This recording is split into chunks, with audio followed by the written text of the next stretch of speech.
Hey everybody, my name is Will Lindis and welcome to the Movie Bears podcast, midday movie babble break. Whew, it's a lot to say, but it's a lot of fun and it's a lot of show. We are part of aGliff 33 Prism, and I'm one of the hosts with the Movie Bears podcast. And what's a movie bear and what's a movie bear podcast, you might ask? Well, we're a group of husky, hairy, huggable homos who love talking about film and talking with filmmakers. And we're very fortunate to be able to do that today. And to help me with that, I am joined by my co-host, Brad Harris. Hey everyone, we are super excited to be joined by our guests for today's midday Movie Bear Babble break. From MOTTA, we've got Nish Gera. Hey Nish. Hi. From Old Hen, we've got Todd Gordon. Hi. Hey, oh, there you are. And Richard Egan. Hey Richard. Hi everybody. Hello. And from Query, we have Sophie Kargman. Hey Sophie. Hello. And from Porn Yesterday, we have Dave Quantic. Welcome, Dave. Thank you. Hi. We've got so many great questions lined up for each of our filmmakers, so let's dive in. And for anyone that's watching live right now, please feel free to ask any questions that you may have right through the chat program here.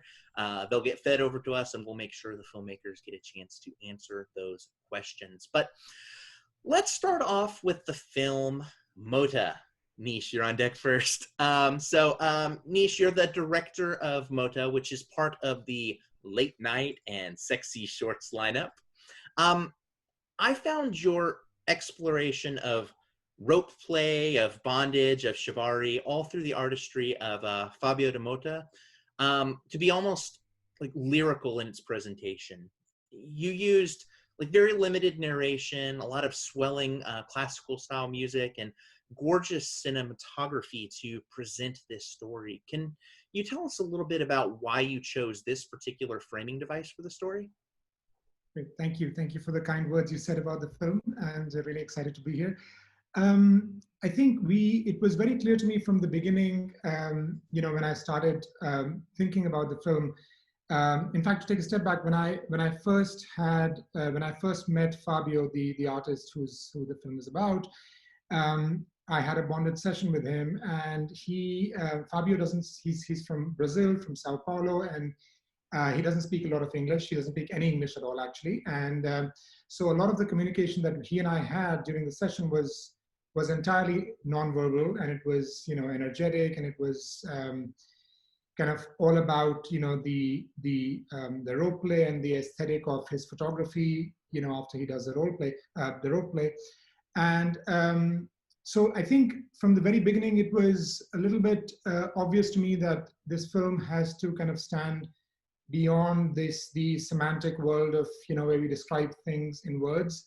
So that was one of the reasons. And I think another reason was that, this is my personal opinion, that I think that a lot of, when we think about kink and subversion and so on, I think a lot of that, for me, it stands in the realm of the subconscious, and I think a lot of that is beyond words. And sometimes I think, too much explaining or too many words can almost spoil the overall kind of affect and effect of what's going on. So that was the reason for keeping words to a minimum and setting it to music. Now, why classical music? Now, that was obviously that was also a very conscious choice, because I think we wanted to. So what Fabio is doing is he's taking a form of bondage, and he's taking shibari and then subverting it and adding flowers to it. So he's almost subverting a subversion, is how I think about it. And a lot of the times when you think about bondage, we think about it in these sort of dark basements and dungeons, and that's great. I think that's that's part of the erotic appeal of bondage and probably any kind of kink. But what Fabio is doing, he's bringing it to the light in some ways, and he's subverting it in that way, I think. And that was my interpretation of kind of his work. And that's why, we wanted to bring in this classical music element to complement the flowers, that he's complementing the rope work with. So yeah, that was the thinking behind behind the music and the lyrical aspect of it. Well, Nish, your film is beautifully lit in every single frame, but especially so in the soft lamp-lit settings where the rope work is unfolding. Were there any technical issues in getting your lighting just right in those kinds of environments? Yeah, so yes, that's an interesting question. So I think the issue we shot, all of it was obviously shot indoors, with we had blocked all the light from outside, so there was no natural light whatsoever. I think the challenge really for us was in the part, and maybe this is visible in the film or not, I'm not sure, but in the part where he's doing the untying, that's where we had much less lighting, simply because we want to create a certain mood. And when we saw the rushes, we realized that wow, we really shot this really dark, the untying part, so not the first part of the film, but sort of the second part when he's doing the first untying and the flowers drop. So I think that was a bit challenging in the sense that we were trying to match the lighting of the first part, which is the tying, but then it ended up being less lit, but somehow it worked because we ended up also changing the music and the mood of that second part, which is the untying. I think that was probably the biggest, I would say, lighting challenge. Yeah. And Anish, this isn't your first time with aGliff either. I remember back 2017, you had Scar Tissue, correct? Yes. Which was a very different film in terms of tone and theme and the presentation. And what's really interesting to me about that is seeing a filmmaker who has a lot of versatility under his belt, being able to tell two very different stories in two very different ways. Can you tell us a little bit about your experience of working with this particular film, with this particular subject, as it pertains to where you are now as a filmmaker and kind of what you've learned along the way? Sure. Yeah. So yeah, thank you for that question, because it is, in some ways, it was a bit of a conscious turn for me, because my first two films, so Scar Tissue was my first film, which I made in 2016, and it was, fiction and, something I wrote, and, it was about the refugee experience, and that's around the time when, when Europe and the whole world was dealing with, the Syrian refugee crisis, and we were seeing, a lot of that was sort of top of mind for a lot of artists. And so that was my first film. My second film also, which I shot in Berlin, also it sort of dealt with, sex and death, but it was more death than sex, I think.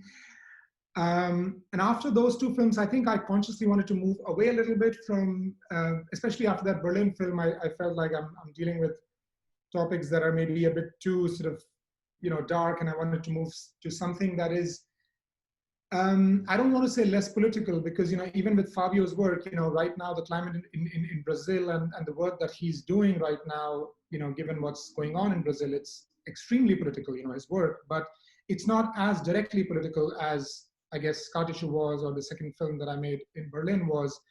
So for me, it was a bit of a conscious decision to move away from a directly or a very obviously, explicitly political topic to something like this, which is more aesthetic. And then if you peel, and you find political layers if you do, but so that was almost a very conscious decision on my part. And the things that I'm working on right now also, I think, are in that vein. So more like MOTTA, I think, and I'm sort of more exploring, this side of I guess my creative persona. Well, it absolutely works. You've presented something that is, you mentioned aesthetic. What you have is something that comes across as very sexy and sensual and elusive, but also enticing. And I think that there's definitely a success in trying to marry all of those things with your new pivot. Thank you. I appreciate you saying that. Thank you so much. Nish, you mentioned the flowers earlier, and I found that particularly interesting. I'm kind of a visual metaphor guy, and I kind of wondered if that was like a visual metaphor for deflowering. But if not, why focus on that slow process and the aftercare hug? Where did that come from? Yeah. So oh wow. Okay. Yeah. So that I'm glad you noticed that, and it's the aftercare hug was something that was not at all planned. It was not something that we had scripted. I mean, there were parts of it that we had scripted. Obviously, from the filmmaking process standpoint, we just had to, and there were a couple of places where there was tying him, but there was untying going on because we said, oh, we didn't get that angle, so you have to untie him now. And then we had to make sure things like rope marks don't show. So a lot of that happened. But the aftercare hug was really it was entirely spontaneous, and I'm really glad we got that on camera because there is obviously a power dynamic in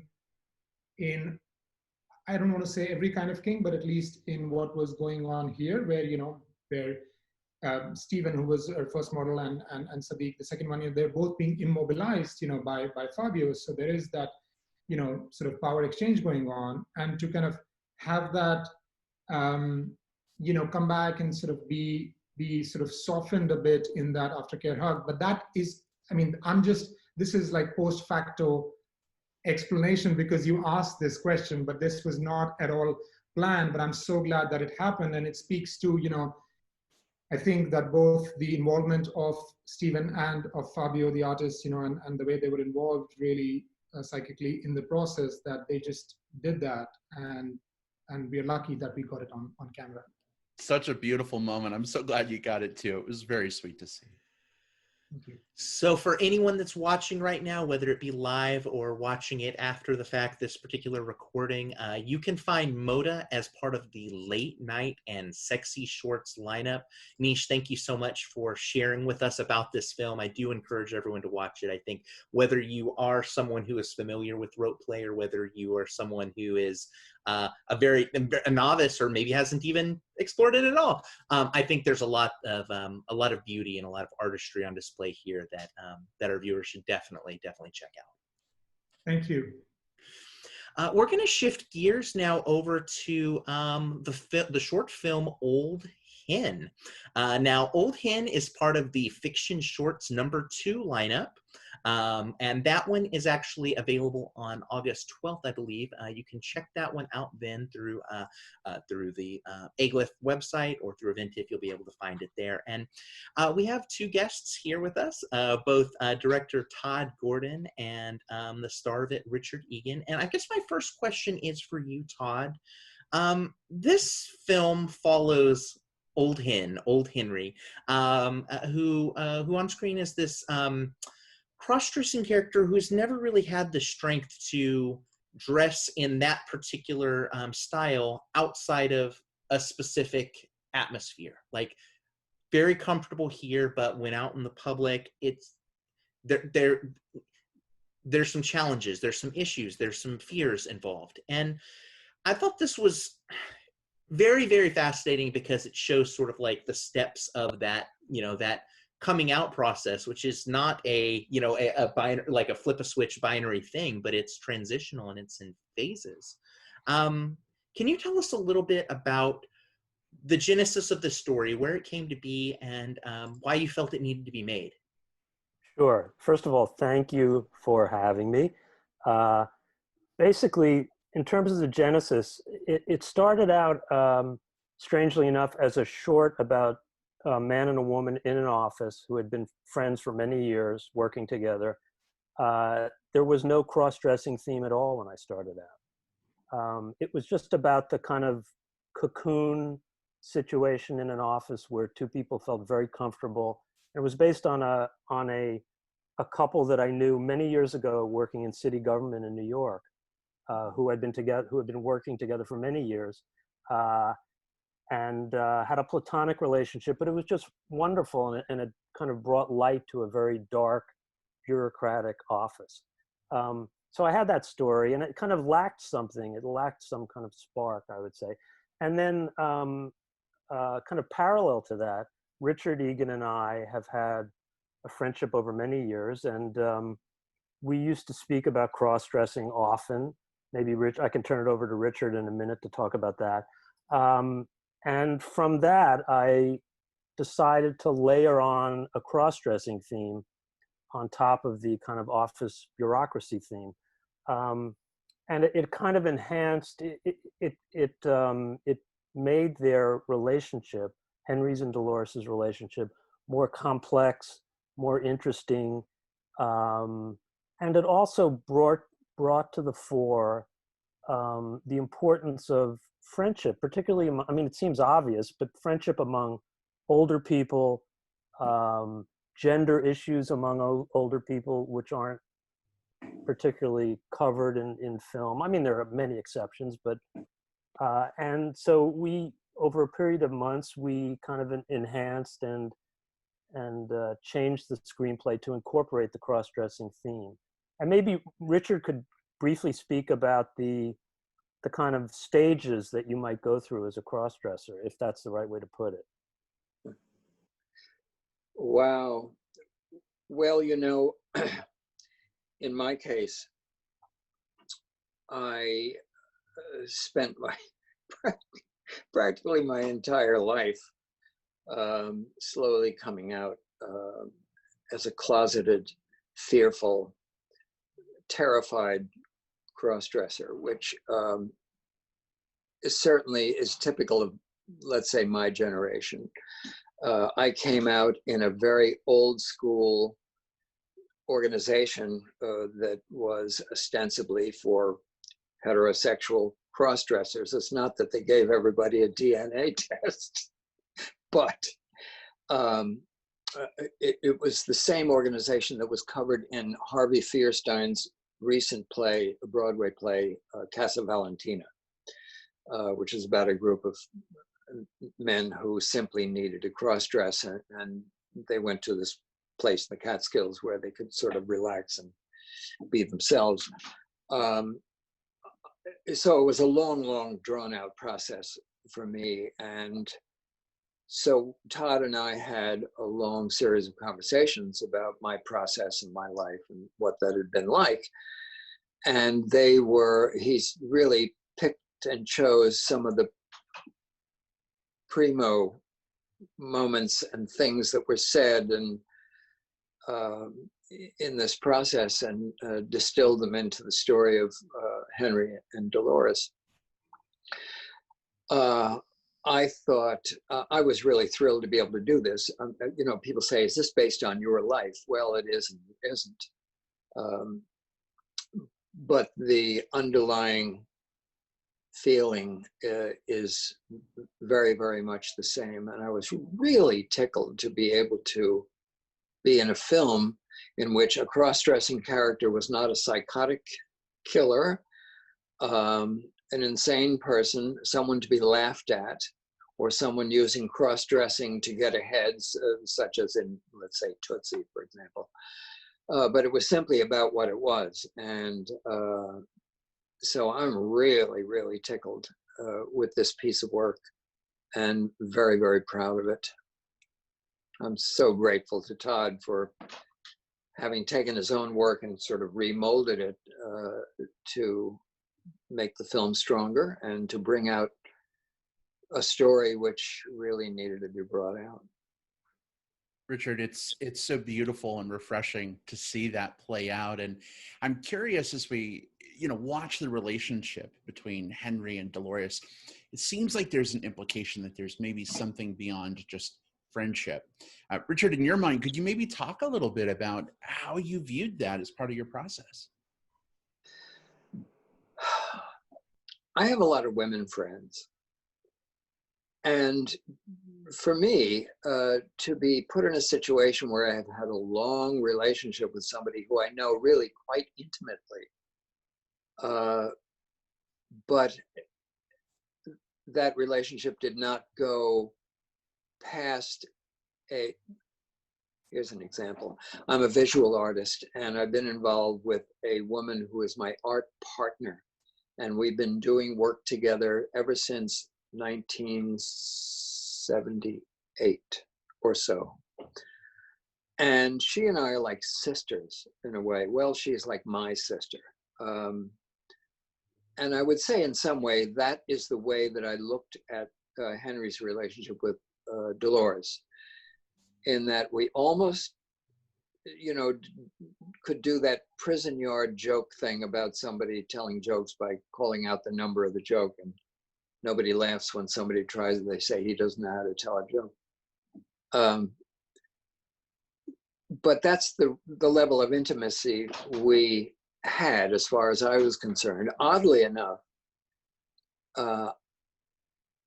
I did not develop a close rapport with,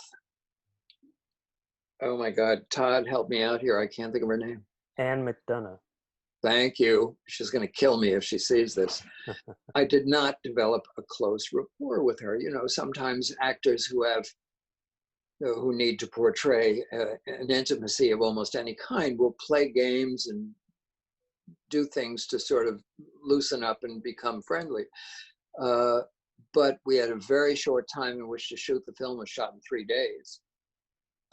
And we really didn't know each other, but she made it very easy for me to be able to look across that desk into her eyes and see what this relationship meant to both of us. So it was really thrilling in that regard. One of the things that was so neat and so just refreshing to see with the script is that there's a lot of history between these two characters. We're obviously seeing just the kind of the terminal end of a version of this relationship, right? You know, we're seeing the farewells and kind of the time they're on. We're seeing kind of that segment of their relationship, but there's years and years and years of history that have happened before this. And what I appreciated so much about the script is that a lot of what happens there is hinted at or alluded to in a way that makes everything feel like a worn-in relationship, a comfortable relationship. And my question for you, Todd, is how do you balance that? How do you sprinkle those details in that make this feel like this long-lasting, real relationship without turning it into a 4-hour film loading us down with detail after detail? How do you balance that? It's a great question. It's very hard. I found it very hard. It's really trial and error. It's going through, particularly with Richard, draft after draft of the script to try to pick and choose those specific little instances. And they're not, you know, they're not monumental issues that they discuss, or it's just a kind of easiness with each other and an occasional reference to something in the past that somehow gets you to get, that somehow conveys to the audience that there are years and there's gravitas there. How we do it, I don't know. It's just it's a process of trial and error, really. And even after we filmed it, even after it was in the can, we still worked on it because we had many more situations and clips that we could have used, but we just had to kind of take the essence of the relationship somehow and have it reflected on screen. It's a great question, and I don't have a good answer, but that's the best I can do. Listen, I have an answer, and that is the quality of the writing. Often, Thank you.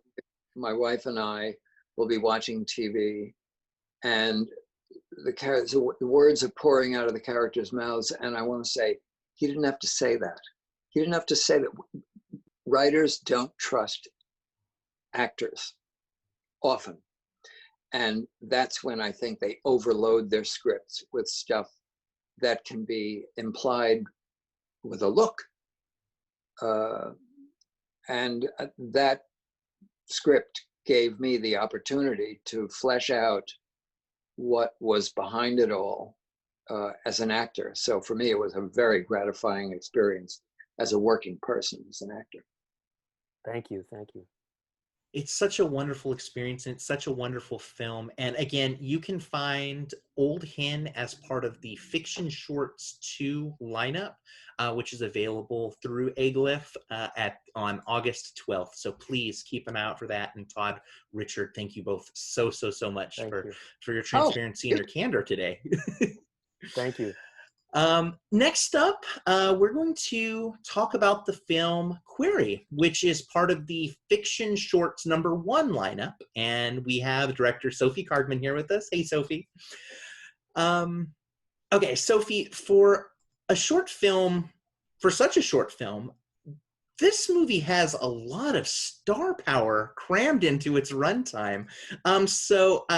We have, of course, the two leads in this, in Justice Smith and Graham Patrick Martin, and even a couple of interesting guest appearances. I don't know if we want to reveal those or if those will be fun to just see them pop up. But can you tell us a little bit about the casting process for your film? Yeah.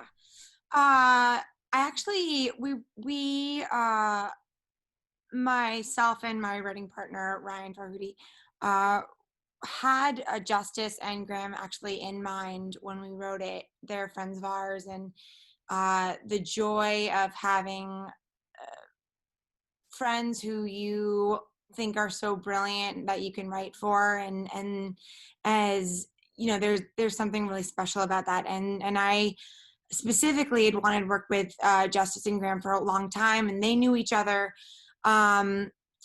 casually, but they were excited about the idea of working together, and so basically it actually started as sort of a conversation about the Gen Z generation and how they challenge preconceived notions, sort of about notions about sexuality more than any other generation. And that sort of sprouted into a sort of a longer conversation. And we basically broke the story. It was a very quick process. We broke it in, I would say, like less than an hour, and then Ryan wrote it in 20 minutes, and I sort of tinkered it with it for the next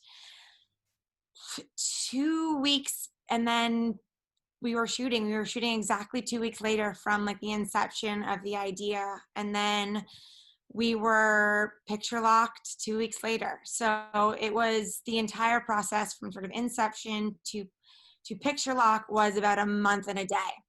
And was very lucky that, you know, the timing really worked out with Justice and Graham. They happened to be in town at that moment. They read the script. They were so excited about it. We shot. It was a 1-day shoot, but it was exciting because I wanted the challenge of making a film. I was like, what kind of story can I tell with a very limited budget? I was like, clearly has to be less than 10 minutes. 1 day, 2 actors,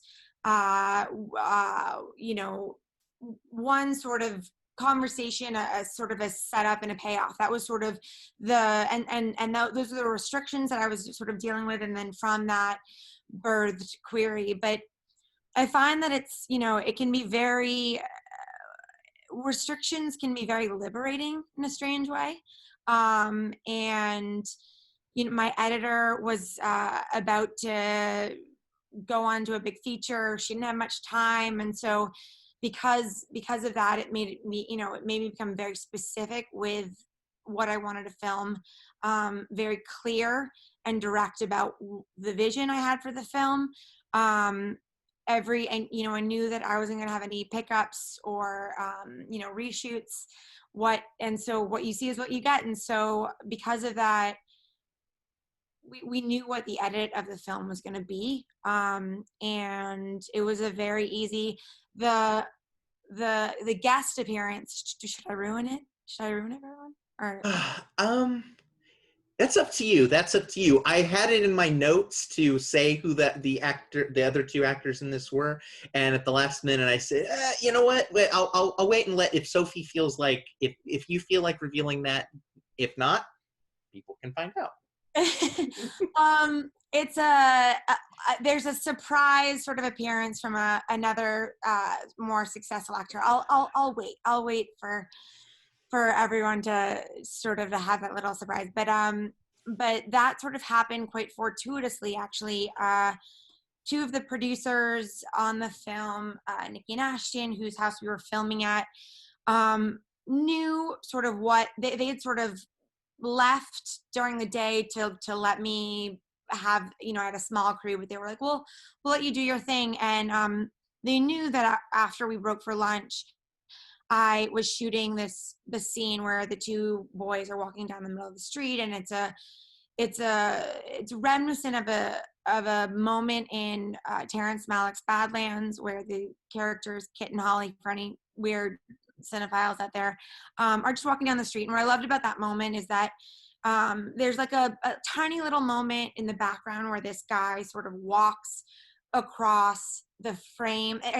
He's behind them, and he's like carrying groceries, and it's tiny, but what I loved about it is that it just gave the scene texture, like there was a life being lived beyond just the frame of the scene of these just two people and their story. And I'd planned for, you know, I had a couple PAs on set that day to sort of give that texture. But Nikki, one of the producers, knowing that was going to happen after we broke for lunch, was like, well, why not have one of those people be maybe I'll just ruin it. It's Armie Hammer. But Nikki was like, what if that person be Armie? And I thought that was so silly, and it made me laugh out loud. And I was like, well, you know, maybe if we made him a jogger, so we could actually see it. He's not just like a little person in the back, but if he was a sort of a jogger, you know, jogging by, that would be sort of hilarious. And I guess the rest is history. We shot sort of six takes of it, and it was really fun. Armie arrives. He's like wearing his sort of ridiculous but amazing tracksuit, and it was one of those really beautiful, sort of easy, fortuitous moments. It just worked. You know, Sophie, this film is full of fun moments like that, and fun and interesting choices. One of them that stood out for me, there's this great little scene where the two lead characters are floating on inner tubes in a swimming pool. And the shot is real tight on them. And I'm thinking they're in like this glorious pool in Palm Springs somewhere. And we pull out and, they're kind of in a little kiddie pool. I'm wondering, could you tell us a little bit, how did you accomplish that clever bait and switch with perspective? That's a great question.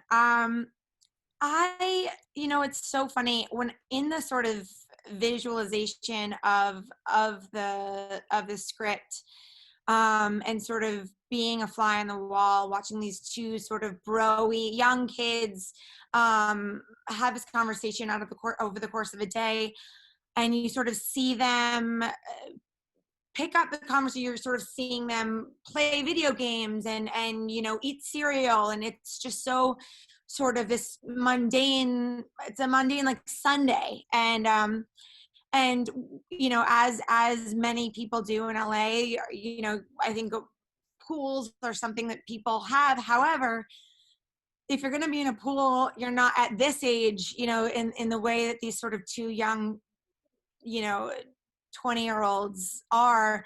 You don't necessarily have the money. You don't have like the money for like a gorgeous sort of luxurious pool, but I thought it would be so funny to sort of, you know, my vision was like, this would be a really funny moment where we're sort of just, if we can, sort of look down on them, and it's sort of a tight on them, because the actors, my whole sort of vision for these two guys was that most of the movie would be in a 2-shot, except for the last scene, because it's very quick. The actors are so good. I mean, small side note, like it's such a testament to the actors. The 99% of the script is all written dialogue. So that, I mean, I think, and a lot of people that have watched the film sort of make the comment that they're like, oh, well, it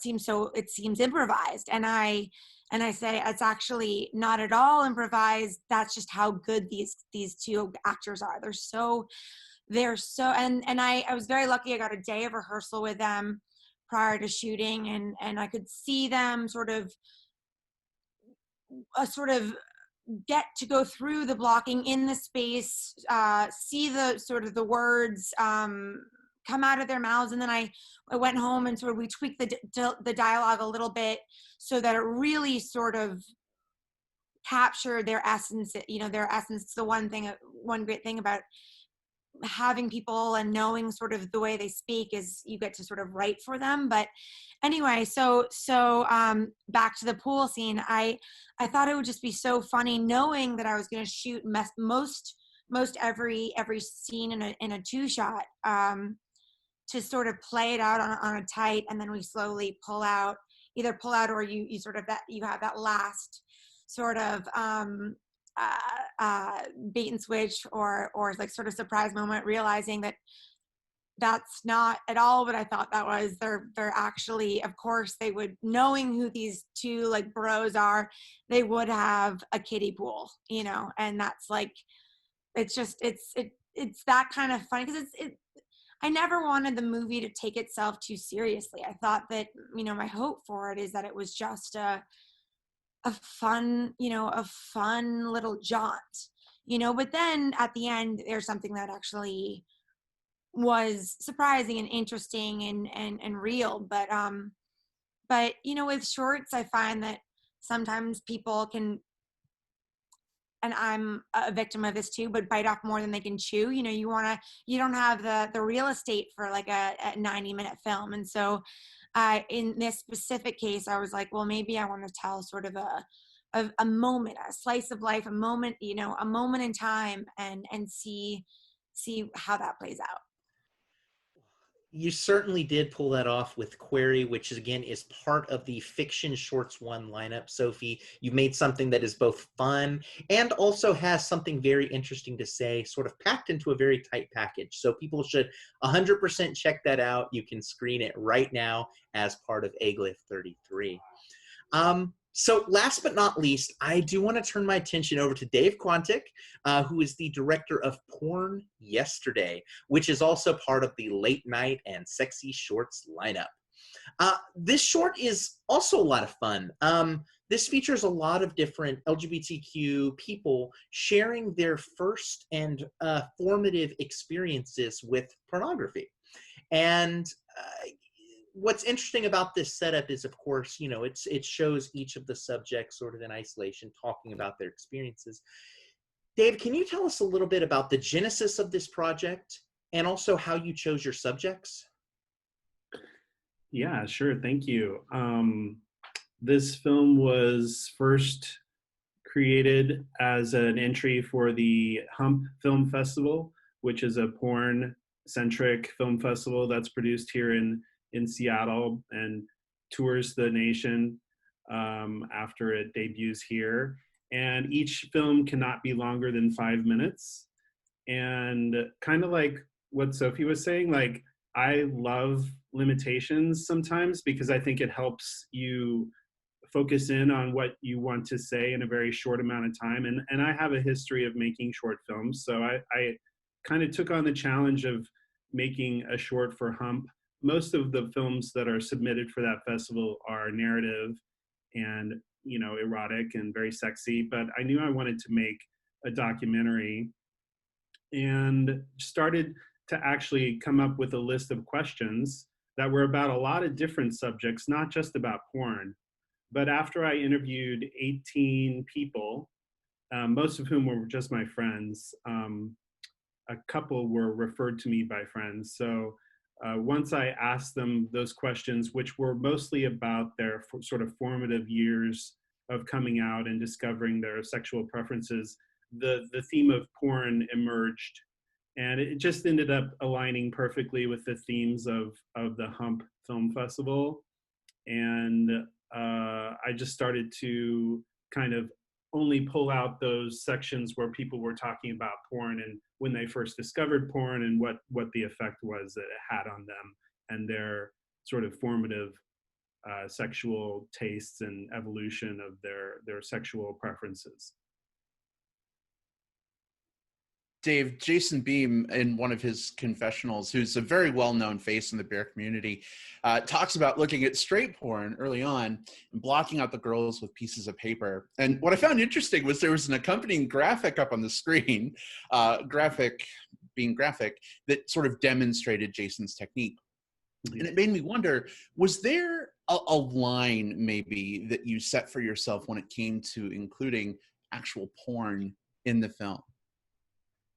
Yeah, that's interesting, because that is the only pornographic image in the entire short, is just that one shot of the pornographic image being covered up with a piece of paper. I actually had second thoughts about doing that, because I did kind of like the idea of making a short for Hump that had absolutely no pornographic images in it. Because as I mentioned, like all the rest of the shorts in Hump Film Festival are very explicit and feature full, you know, everything you could imagine. It's very diverse and usually kind of shocking, because it's a lot of pornography that you wouldn't otherwise look at for your own self. So yeah, that part where I use that image, that just kind of evolved out of the process of editing the film, because I realized at some point that I needed B-roll. I needed to be able to cut to other images or use split screens in an effort to cut people's interview content. And because I shot each interview only in a wide angle in each of their bedrooms, I needed to be able to cut to different things. And that's just, I thought it would be funny to kind of illustrate what Jason was talking about, which I think is a very funny and a very identifiable, relatable moment when you're young and you're like using porn that's really not made for you, but you're using it for your own purposes. Definitely a fun inclusion in the film. I agree. I think it's something we can all relate to some degree. It was interesting. You mentioned filming in their bedrooms. Tom Conkergood, who's a friend of ours and friend of the show, his cat was on the bed with him during his interview, and we saw a puppo as well with someone else. Were there any technical challenges when it came to the pets being part of the fun? Well, that's a great question, and it's something that I have had to kind of adjust my shooting method. Just to let you know, this Porn Yesterday has since inspired me to continue on and continue interviewing more people about their sex lives, and I've come to actually get a much more diverse group of people. And what I've done now is I've created a podcast that features one person's interview per episode of the podcast. And I mention this only because one interview I've done since Porn Yesterday that is not included in the short featured a person named RC, whose pit bull joined them on the bed along with another cat. And during the interview, like, you can hear the pit bull like dreaming and breathing. It's like really, it's funny. I love that people want to include their pets, and I've decided to just sort of embrace it. And because I feel like it's necessary to create a very safe space for the interviewees, and a lot of them, just as myself included, we use our pets as sort of a calming presence, and you know, people are in their beds, so their pets are going to hop up and they're going to be in the shot. So I was just like, yeah, let's just run with it. Dave, you mentioned that this this has spawned off into that side project where you've had a chance to continue these interviews and flesh them out, you know, pun intended, even beyond the 5-minute runtime that that you focused on for the short. Would you like to tell people a little bit more about where they can follow those stories if they'd like? Yeah, of course. Just as any filmmaker, I never miss an opportunity to promote myself. The podcast is called Fruit Bowl, and you can find it on any podcast aggregator. And I'm on my way to interviewing 100 queer people. I think I'm around 65, and in a couple of weeks, I'm headed to Portland to possibly interview a couple more queer people. And the podcast was really sort of an effort to give the interviewees a chance to really feature the content that wasn't included in Porn Yesterday.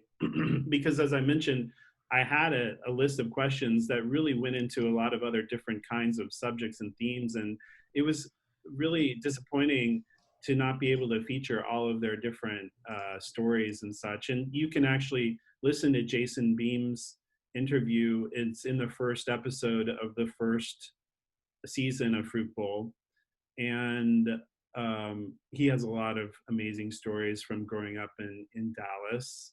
So those people who are Texan, who are listening, who I'm sure there are a few, he has some great stories from growing up in Dallas. And I actually am in the episode 3, and I talk about some of my experiences when I was going to SMU in Dallas as an undergrad.